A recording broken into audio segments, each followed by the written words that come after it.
Welcome to inculcate education. तो आज KVS pedagogy PRT TGT PGT में आज हम लोग MCQ प्रैक्टिस सेट 2 करेंगे, जिसमें मैंने एक MCQ प्रैक्टिस सेट पहले ही अपलोड किया। अगर आप लोगों ने वो सेट नहीं देखा है तो आप लोग चैनल पे अपलोडेड है, वो आप लोग ज़रूर से कर लेंगे। उसमें भी मैंने बहुत इंपॉर्टेंट क्वेश्चंस कराए हैं और ये KVS के लिए पेडागोजी के लिए MCQ प्रैक्टिस सेट 2 है, जिसमें मैं कुछ क्वेश्चंस लाई हूँ जिसे हम लोग करेंगे और आप लोग कमेंट बॉक्स में कमेंट करके बताएंगे कि आप लोगों ने कितना सही किया है। ठीक है।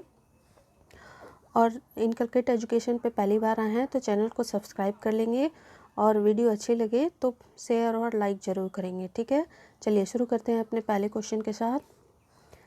तो हमारा पहला क्वेश्चन है, centrally sponsored schemes of integrated education for disabled children aims at providing educational opportunities to the children with disabilities in. जो सेंट्रली स्पॉन्सर्ड स्कीम है ऑफ इंटीग्रेटेड एजुकेशन की फॉर डिफरेंटली एबल्ड पीपल और disabled children, वो जो है वो educational opportunity के लिए किन के साथ देने की बात कही गई है। ए, रेगुलर स्कूल के साथ, बी, स्पेशल स्कूल के साथ, सी, ओपन स्कूल के साथ, या D, blind relief association school के साथ। तो देखिए, ये जो है एजुकेशनल अपॉर्चुनिटीज़ और जो integrated education for disabled children और डिफरेंटली एबल्ड चिल्ड्रन है, एजुकेशनल अपॉर्चुनिटीज़ के लिए उनको रेगुलर स्कूल में ही शामिल करके उनकी सारी नीड्स को कंसिडर करके उनके नीड्स के अनुसार अपने स्कूल में सारे इंफ्रास्ट्रक्चर या फिर जो भी टीचिंग मेथड्स या एड्स हम उनके अनुसार लाएंगे। तो ठीक है, उन्हें क्या है, रेगुलर स्कूल में ही रख के सारा कुछ करना, ना कि उनके के लिए स्पेशल से उन्हें ये देंगे या ओपन स्कूल में देंगे या फिर ब्लाइंड रिलीफ एसोसिएशन में। नहीं, उन्हें क्या है, रेगुलर स्कूल में ही देना है। ठीक है, तो हमारा पहला क्वेश्चन हो गया। बढ़ते हैं हमारे दूसरे क्वेश्चन की तरफ। तो दूसरा क्वेश्चन है हमारा, which of the following is not a sign of reading difficulty among young learners. Difficulty in a, letter and word recognition, B, reading speed and fluency, C, understanding words and ideas, D, spelling consistency। तो देखिए, अगर आप word नहीं समझ रहे हैं, मतलब word ही नहीं पढ़ पा रहे हैं, तो आपको ये प्रॉब्लम हो सकती है। लेकिन आप अगर उस वर्ड को पढ़ पा रहे हैं लेकिन उसका अगर मतलब नहीं समझ पा रहे हैं तो ये लर्निंग डिफ़िकल्टी नहीं होगी। ठीक है, बाकी स्पेलिंग कंसिस्टेंसी ये भी एक लर्निंग डिफ़िकल्टी है। तो यहाँ पे पूछा हमसे क्या कि following is not a sign of reading difficulty. तो understanding words and ideas, understanding words and ideas इसका सही आंसर हो जाएगा। क्योंकि देखिए, वर्ड्स एंड आइडियाज़, आप उस वर्ड के मतलब को समझ रहे हैं या नहीं समझ रहे हैं उससे मतलब नहीं है। ठीक है, कई बार हम लोग ऐसा भी होता है कि हम लोग बहुत सारे वर्ड का मतलब नहीं समझते लेकिन उसे पढ़ पा रहे हैं, तो क्या हुआ, ये लर्निंग डिफ़िकल्टी तो नहीं होगी। ठीक है, उसी तरह अंडरस्टैंडिंग वर्ड्स एंड आइडियाज़ इसका सही आंसर हो जाएगा। बढ़ते हैं हमारे तीसरे क्वेश्चन की ओर। A teacher wants the gifted children of her class to achieve their potential, which of the following should not to do to achieve her objective. एक टीचर है जो अपने क्लास में चाह रही है कि उनके क्लास में जितने भी गिफ्टेड चिल्ड्रन हैं वो अपने पोटेंशियल को अचीव करें। इसके के लिए वो क्या नहीं करेगी, अपने उद्देश्य को पूरा करने के लिए वो उन टीचर को क्या नहीं करना चाहिए। ठीक है, A, teach them to enjoy non academic activities, B, teach them to manage stress, C, segregate them from their peers for special attentions, D, challenge them to enhance their creativity. तो देखिए, हम लोग सेग्रीगेशन की बात नहीं करते हैं, हम लोग सेग्रीगेट नहीं करेंगे। और सॉरी,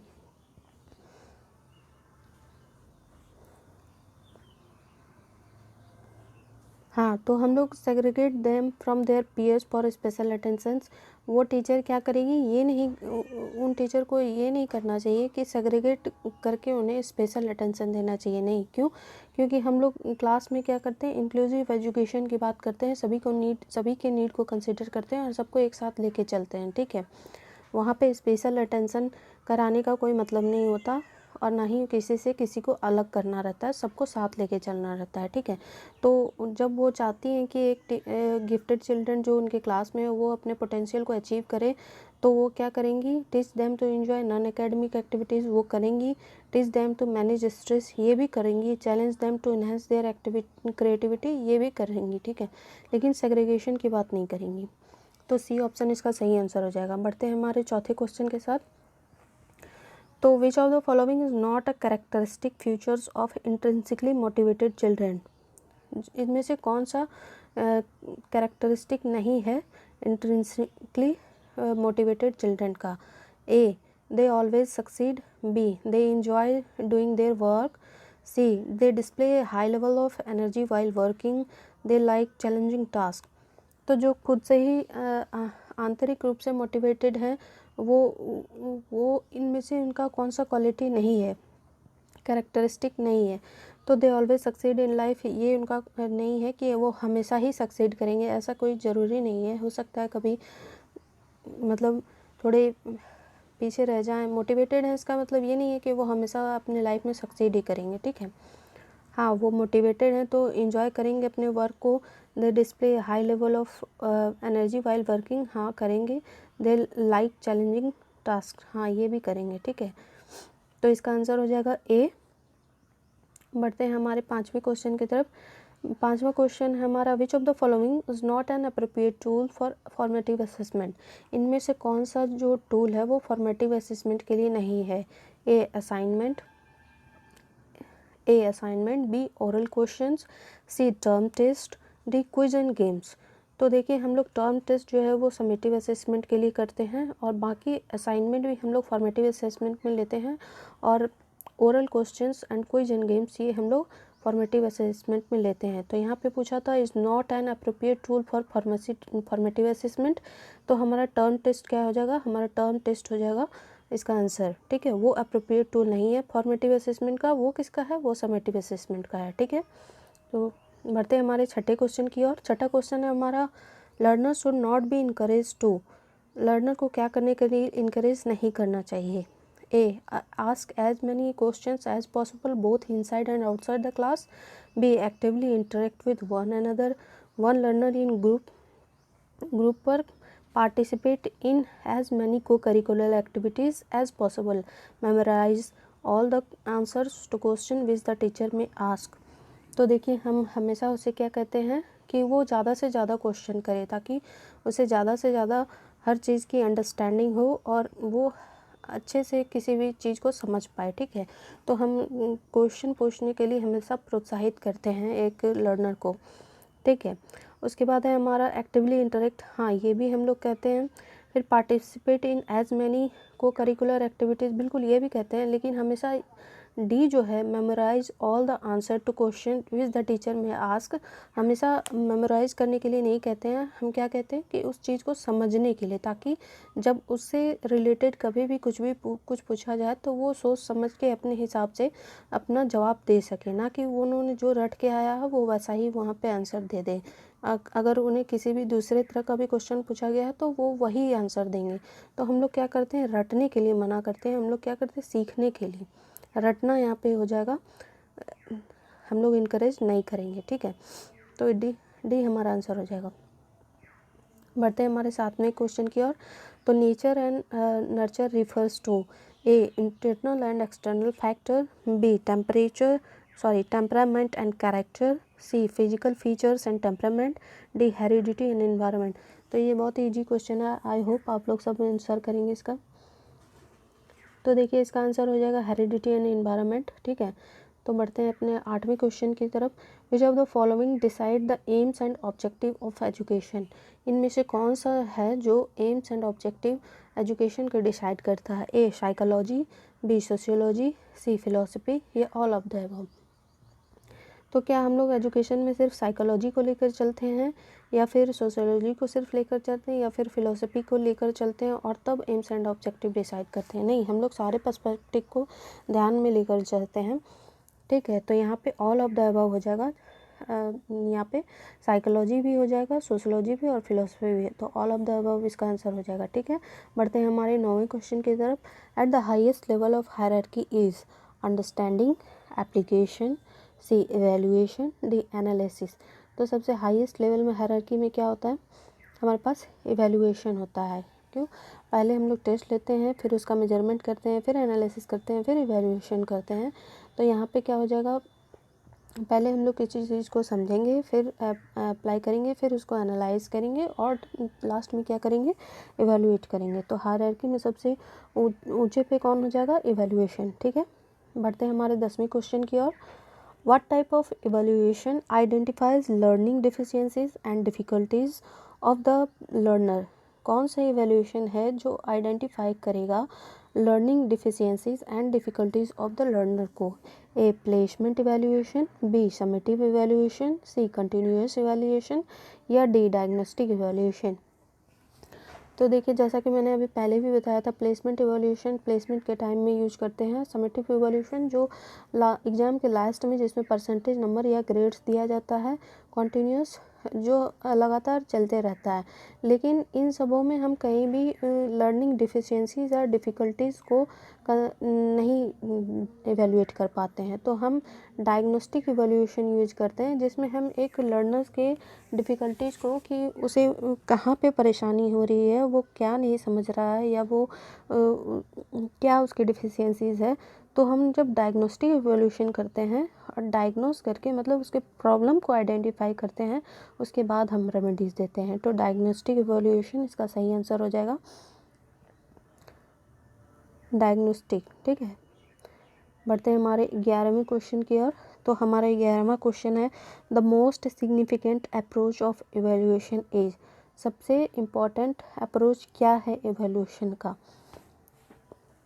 तो A conducting objective term end examination, क्या ये है। B continuous and comprehensive evaluation, C semester evaluation. तो सबसे अच्छा इवैल्यूएशन कौन सा मानते हैं हम, तो कंटिन्यूअस एंड कॉम्प्रिहेंसिव इवैल्यूएशन का, जिसमें हम लोग कंटिन्यूअस और एक व्यापकता के साथ इवैल्यूएशन करते हैं, जिसमें हम हर एक तरीके से लर्नर के प्रॉब्लम को, उसकी क्या प्रॉब्लम है, या उसे किस तरह से पढ़ाया जाए, या फिर हम कैसे इन सब प्रॉब्लम को जान के उसके अनुसार अपने टीचिंग मेथड में कैसे चेंजिंग करेंगे। तो हमें इसके लिए कौन सा इवैल्यूएशन करना पड़ेगा, कंटिन्यूअस एंड कॉम्प्रिहेंसिव इवैल्यूएशन। ठीक है, तो ये सबसे अच्छा इवैल्यूएशन अप्रोच होगा। बढ़ते हैं हमारे 12वें क्वेश्चन की तरफ। 12वां क्वेश्चन है हमारा, FLN stand for function of literature and number, B foundational literacy and nothing, C foundational numeracy and literacy. तो FLN जो है, इसका आंसर क्या होगा, फाउंडेशनल न्यूमरेसी एंड लिटरेसी। आप लोग कमेंट बॉक्स में कमेंट करके बताएंगे कि ये किसके तहत आया है, मतलब निपुण भारत के तहत आया है। तो निपुण की फुल फॉर्म आप लोग कमेंट बॉक्स में कमेंट करके बताएंगे। ठीक है, तो इसका FLN stand for foundational numeracy and literacy. इसका फुल फॉर्म जरूर याद करेंगे, हो सकता है कि एग्जाम में आपसे ये भी पूछ लिया जाए।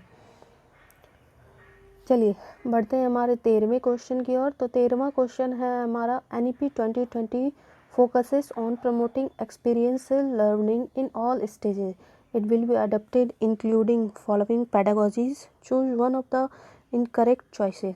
तो इसमें हमें क्या करना है, इनकरेक्ट चॉइस को चूज़ करना है। ठीक है, तो हैंड्स ऑन लर्निंग, ये तो हम हमेशा कहते हैं करने के लिए। स्टोरी टेलिंग बेस्ड पेडागोजीज, हाँ। स्क्रिप्चर बेस्ड पेडागोजीज, या D sports and arts integrated education. तो इसका आंसर हो जाएगा सी, स्क्रिप्चर बेस्ड पेडागोजी की बात नहीं करते हैं हम लोग। ये नहीं कहते हैं कि आप एक स्क्रिप्ट तैयार करके ले जाइए क्लास में और उसी तरह से पढ़ा दीजिए, नहीं। आपको क्या होना चाहिए, आपके पेडागोजी मतलब वे ऑफ स्टाइल में, वे ऑफ टीचिंग में एक व्यापकता होनी चाहिए, कि आप किसी भी तरह के कंडीशन को या किसी भी तरह के लर्निंग सिचुएशन को आप हैंडल कर सकें, ना कि स्क्रिप्चर बेस्ड पेडागोजी आपको अपनानी चाहिए। ठीक है,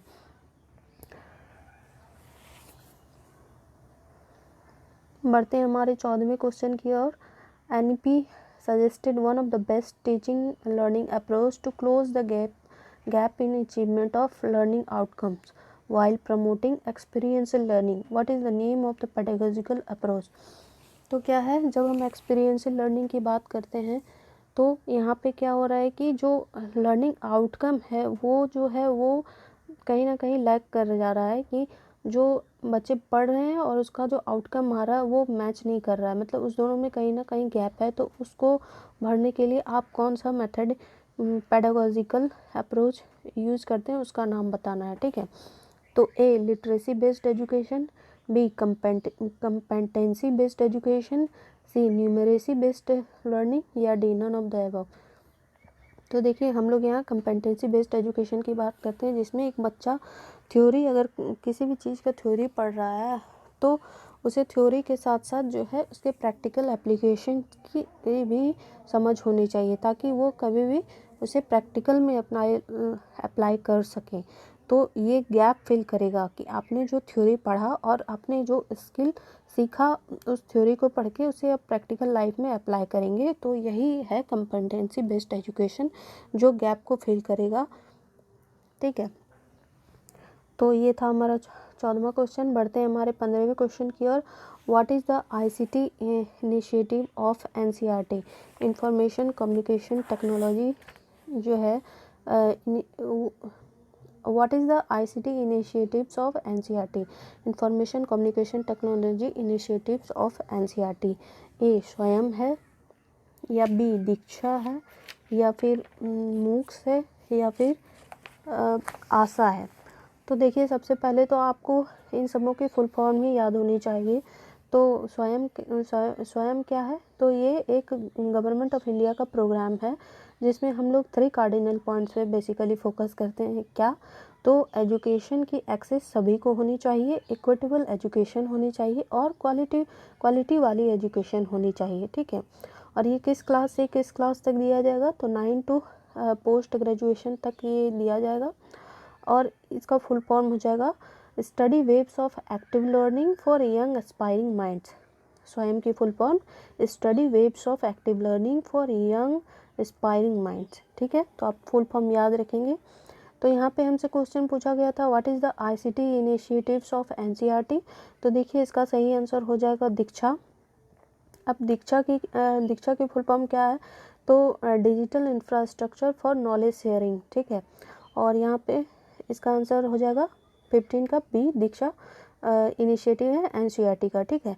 और मूक्स क्या है? Massive open online courses. तो ये क्या है? मैसिव ओपन ऑनलाइन कोर्सेस है, ठीक है, इसका फुल फॉर्म। और ये आशा। तो आप ऊपर के 3 के ABC के तीनों के फुल फॉर्म याद रखेंगे, ठीक है। स्वयं, दीक्षा, मूक्स और हो सके तो आशा के भी फुल फॉर्म को नीचे कमेंट बॉक्स में कमेंट करके बताइएगा, ठीक है। चलिए बढ़ते हैं हमारे 16वें क्वेश्चन की ओर। School curriculum reflect culture of. जो स्कूल का करिकुलम है वो किस चीज़ का कल्चर रिफ्लेक्ट करता है? ए स्कूल का, बी होम का, सी सोसाइटी का, या डी लोकेलिटी का।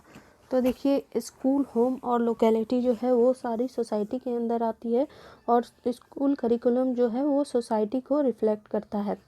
हम लोग करिकुलम बनाते भी उसी के अनुसार हैं, जब सोसाइटी के नीड के कंसिडर को देखते हुए, ठीक है। सोसाइटी का नीड क्या है, उसमें कैसी चेंजिंग आ रही है, उसके अनुसार भी हम अपने एजुकेशन सिस्टम में चेंजेस लाते रहते हैं। जैसा कि अभी टेक्नोलॉजी ICT का बहुत ज़्यादा सोसाइटी में है कि हर बच्चे को टेक्नोलॉजी का नॉलेज होना चाहिए। तो हम क्या कर रहे हैं, अभी हर लेवल पे, एजुकेशन के हर लेवल पे हम ICT यूज़ कर रहे हैं, और ICT चैप्टर में भी इंक्लूड कर रहे हैं, ताकि बच्चे उसे समझे, उसके बारे में समझे और उसे ज़्यादा से ज़्यादा यूज़ में लाएँ। तो करिकुलम किस चीज़ को रिफ्लेक्ट करता है? सोसाइटी को, ठीक है। तो ये थे आज के इम्पॉर्टेंट क्वेश्चंस जो हमने प्रैक्टिस किए। आपने कितना सही किया कमेंट बॉक्स में कमेंट ज़रूर करेंगे, और इनकलकेट एजुकेशन को सब्सक्राइब करें, और वीडियो पसंद आई हो तो लाइक और शेयर ज़रूर करें।